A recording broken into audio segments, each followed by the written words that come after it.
Boas! Hoxe imos meterlle o dente a unha das preguntas máis complicadas que hai.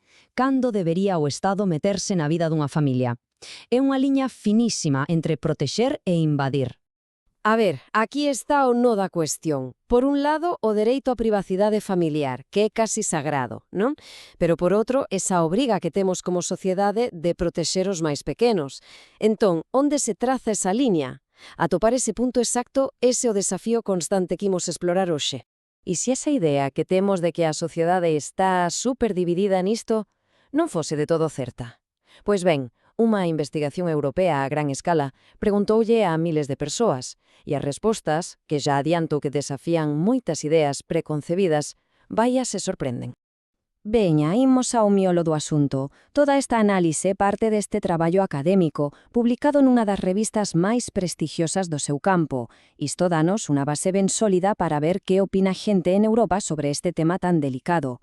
Empezamos, claro, recoñecendo que isto non é nada sinxelo. O debate está cheo de matices éticos, legais e, por suposto, emocionais. Entón, como se fai para medir a opinión pública sobre algo tan complexo? Pois os investigadores argallaron un método moi, pero que moi inteligente para conseguir as respostas máis honestas posibles. Primeiro, a escala. Non estamos a falar dunha enquisa pequena para nada. Participaron máis de 10.000 persoas de 8 países europeos distintos: Austria, Inglaterra, Estonia, Finlandia, Alemania, Irlanda, Noruega e tamén España.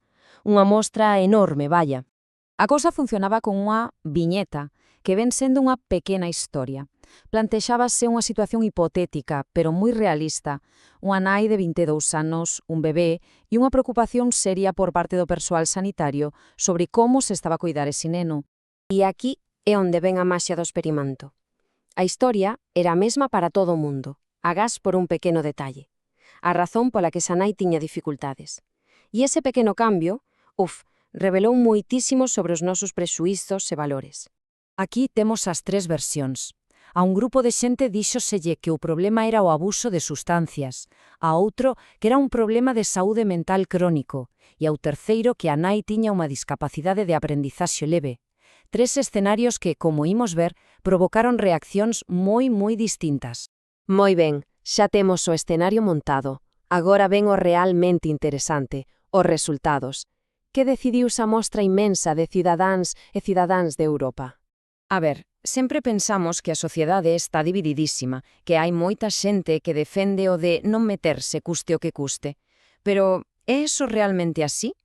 Pois mira, resulta que non.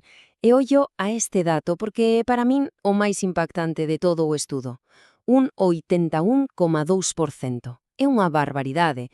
O 81,2% apoiou algún tipo de restricción da liberdade da nai para protexer o bebé. Non falamos dunha minoría, nin da metade, falamos de máis de 8 de cada 10 persoas. Entón o punto clave é este: o mito da división social cae polo seu propio peso. A grandísima maioría da xente apoia que o Estado interveña cando un neno está en risco. De feito é que menos do 4% escolleu a opción de non facer absolutamente nada. O consenso é moitísimo máis amplo do que se podería pensar. Vale, hai acordo en que hai que actuar, pero a historia complícase cando preguntamos como actuar. Aí onde o consenso empeza a esvaecerse, cando entran en xogo os detalles do problema. Lembrades as tres condicións que se lles presentaron? Pois ben, a causa do problema da nai cambiou radicalmente o nivel de intervención que a xente cría que era axeitado. Esta gráfica vese de maravilla. O maior apoio a medidas máis duras, máis restrictivas, deuse no escenario do abuso de drogas e alcohol. O apoio baixou para o problema de saúde mental, e foi aínda máis baixo para a discapacidade de aprendizaxe. A interpretación que fan os autores disto é clave. Parece que os nosos xuízos dependen moito de se cremos que o problema está dentro ou fora do control da persoa.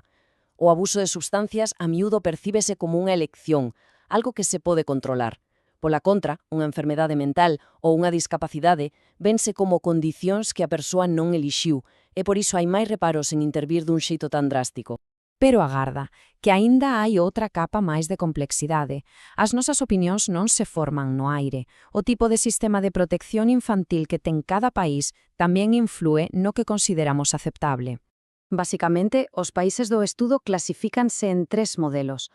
Algúns, como Finlandia e Noruega, céntranse moitísimo nos dereitos do neno. Outros, como Inglaterra, teñen un listón máis alto e enfócanse en protexer contra o maltrato grave. E despois hai un terceiro grupo, no que está España, que busca promover o benestar infantil en xeral, ofrecendo máis apoio á familia.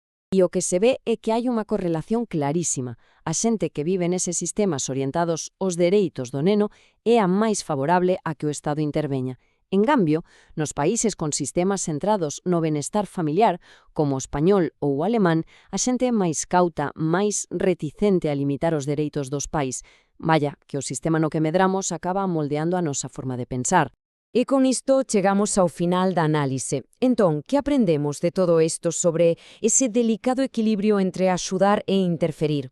Esta cita, sacada directamente da conclusión do estudo, resume a mensaxe principal. A pesar dos debates nos medios e das polémicas, a cidadanía, de forma transversal, entende e apoia que o Estado actúe para protexer a infancia. E por que é tan importante isto? Pois porque os servizos de protección infantil necesitan lexitimidade social para facer o seu traballo. Saber que teñen o respaldo maioritario da poboación dalles a forza que precisan para tomar decisións que, aínda que sellan moi duras, son vitais. Así que volvemos ao principio, pero ahora con un mapa da situación moito máis claro. Sabemos que a maioría apoia a intervención, pero os detalles sobre o como, o cando e o porqué, aí segue estando o verdadeiro desafío.